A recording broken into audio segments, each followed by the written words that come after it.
Alright, so this is the Edsel series here. I've been working on this drag link and the tie rods and all that good stuff for quite a little while now. And I got everything back together underneath here.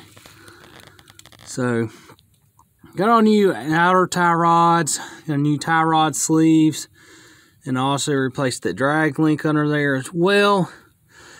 I still got to get an idler bushing to get everything pretty much completely straightened up. But on a couple things I don't like, the inner tie rods are kind of hard to get, but they do make them, thank goodness. And they're the same thing as a 59 Galaxy, but what I don't like is they got these nylon locking nuts on the inner tie rods right there and right there. It's no cotter pin whatsoever. They're not drilled for it. I don't really like that.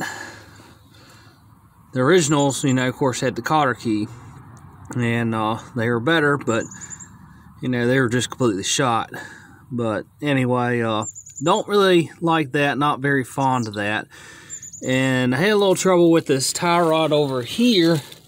When they sent me the new one, they sent me two the same side.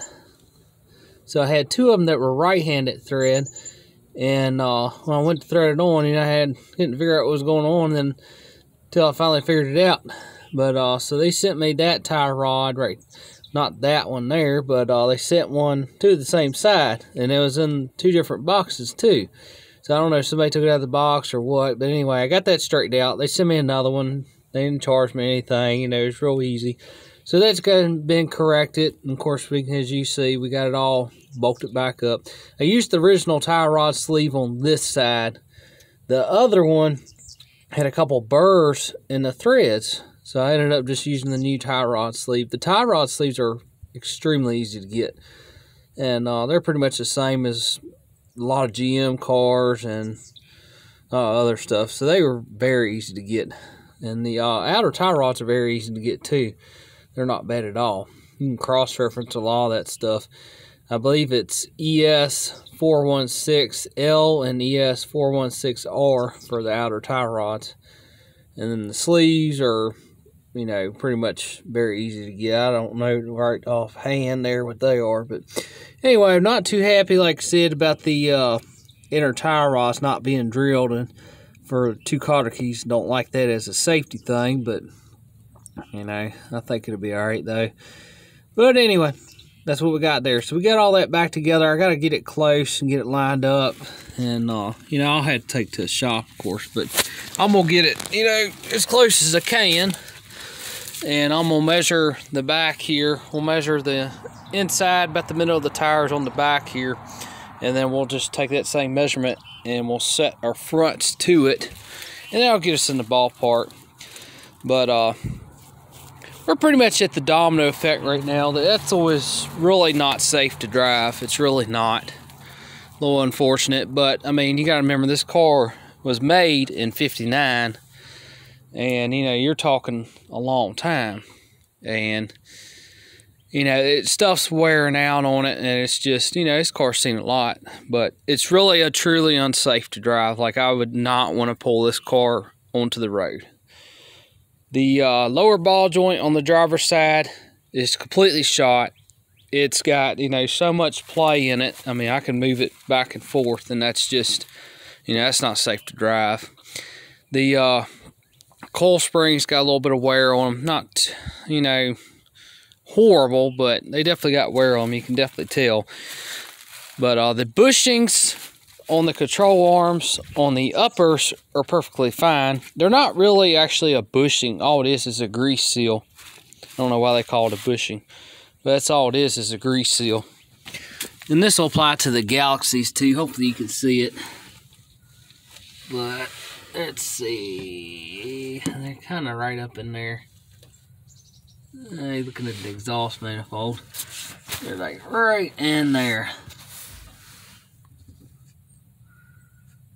But that's all that is. It's just a grease seal, pretty much. The upper really doesn't have bushings, honestly. But the lower control arm does. And the bushings on these are shot. I mean, they're done. There's one right there. Get this thing to focus here. So there's one right there. I'm gonna focus here. That one's completely shot.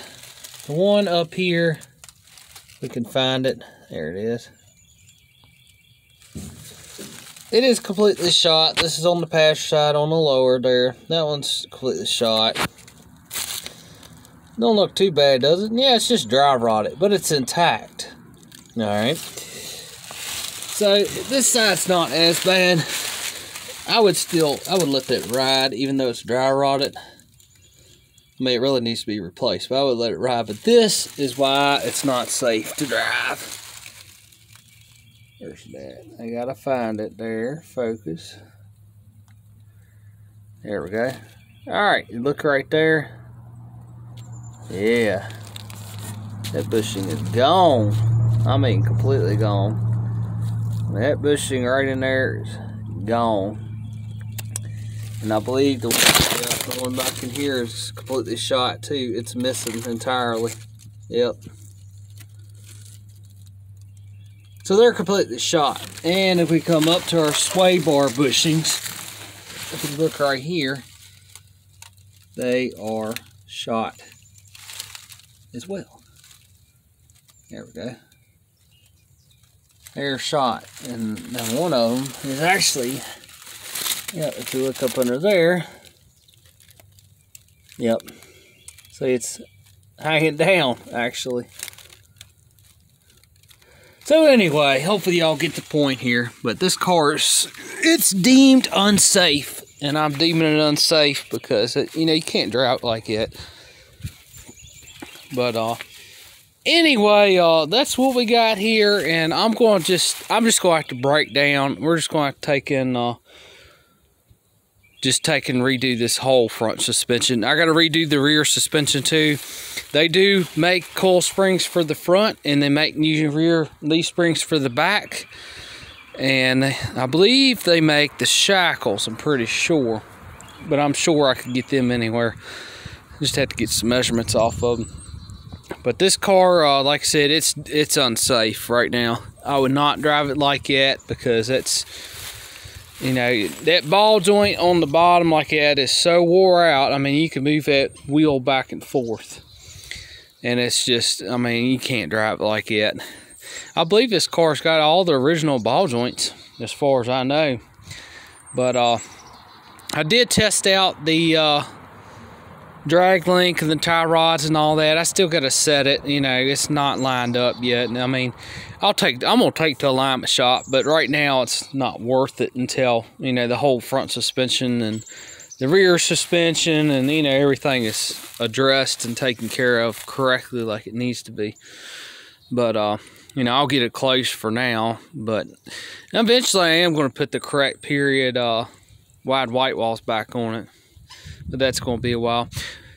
But this is where we're at, so we're going to have a video series on that too. So this is going to lead in from the drag link and deleting all this junk, in my opinion. And that's definitely unsafe. I was talking about that, and that's what I was talking about, is suicide steering, literally. Because that gets so wore out in this piece that bolts to this drag link that can just pop right on out, and you'll be driving down the road and you can figure out what happens from that point on. Yeah, this is the tie rod sleeve right here. This is the part number for it. It is EXCES2004S. That one had a little burr in it. I did this. That didn't hurt nothing. That's just when I was trying to adjust it there. But it's got a burr in the threads. I think this side is good, but yeah, it's on this side. I'll probably run a tap through it and reuse it, but I just threw the original back on. Tie rod sleeves really don't wear unless the threads are screwed up. You know, they really don't wear. But anyway, yeah, this thing just had so much slop. And I mean, you could turn the steering wheel like that before. I mean, it just had way too much slop. But, I mean, that's what you expect. I mean, it's all the original tie rods and everything else from when it was new. But now we got, it's about how much we got. Now that and all that, the play in it now, that little bit is in the steering box. So the steering box has got some play. And this car is going to get upgraded to the Borgensen power steering, because we're going to upgrade that too. That'll be later on. But anyway, so this series here is going to transfer over from getting rid of that drag link and all that junk, power assist and all that. I hope I don't offend anybody out there, but to me it's just, you know, I don't like it. I'd rather have the modern integral power steering, which the lines go directly to the power steering box, basically, or assembly, gear, whatever you want to call it, and just get rid of the cylinder and all this junk, and especially this. So this series is going to transfer over from the drag link here and all that good stuff to our ball joints and our bushings. So that's what we'll be doing next. So we'll make some, I'm going to try and get some good thorough videos on that and list some part numbers and everything. That way it'll help y'all Edsel owners out there, and it'll just really help y'all a lot. But that's what we got, and I will go over again the tie rods and the drag link and all that stuff. And basically, long story short, if you got a 59 Edsel, you can run a 63, 64 manual steering drag link, and you can get rid of all this stuff. Even if you got manual steering, it's still going to have this little pivot ball in here. It's got a little bit different, they call it an adapter, but that will eliminate all that and make it a one-piece drag link. Now technically I don't call it a true one-piece drag link like I showed on our 59 Biscayne, because that is a true, the definition I call a true one-piece drag link. This one is not. The one that we put on still has a little pivot ball, but the difference is it's kind of like a tie rod here, which to me is much better than all this junk. Still not a true drag link, in my opinion, because you want, basically what you want to do is you're trying to eliminate all these pivot points here. I mean, you don't want to eliminate them all. You got to be able to steer it, and you want the steering to move freely, but at the same time you're trying to make it safer. That's what it's all about, just getting rid of all this junk and making the car safer.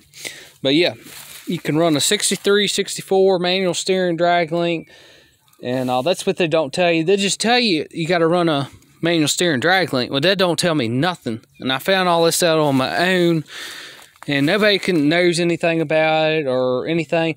But I'm running a 63, 64 drag link, and I'm using my original internator tie rods and tie rod sleeves. None of that changes, so you don't have to change any of your tie rods, all that stuff. None of that changes at all. You're only swapping your drag link. That's it. You shouldn't have no alignment issues or anything. I've did a bunch of measuring on it, and you know, everything they turns correctly like it's supposed to, and you're good to go. So the only thing you got to swap is your drag link there. They're a little pricey, but it's worth it to get rid of all that junk, in my opinion. But like I said, you know, I'm going to keep all this drag link. We're keeping all this stuff. You know, if I ever want to put the car back original, I can do that. But, you know, as long as I have the car and I'm driving it, none of that's going back on the power assist, none of that stuff. We're going to upgrade it to true power steering. And this car is eventually going to get upgraded to, well, it will have power brakes. It's got a booster on there now, but it's not correct. And it's going to get four-wheel disc brakes too, but that's going to be after we get the suspension straightened out. But anyway, that's what we got here. And we're going to have video series on putting all new ball joints in this front end, all new bushings. Well, I say all new bushings. Really, it's just 4 lower control arm bushings, and that's it. Like I said, the uppers are just a grease seal. It's like a rubber seal. That's it. You really don't. There's no point in taking all that apart. But anyway, hope y'all like this series, and we're going to have more on that. And I'm still going to do the series on the Edsel gas tank series too. But I hope this helps y'all, a lot of Edsel owners out there that got this suspension set up. Or if you just want to go to manual steering, or if you want to go and upgrade to power steering and run the Borgensen box, which to me is much better. You got to modify your steering column a little bit, but to me it's worth it. But this will help, and it'll get rid of all that slop before. I mean, I had like that. Now it's still got slop, but that's in the steering box. Anyway, that's what we got. Thanks for watching.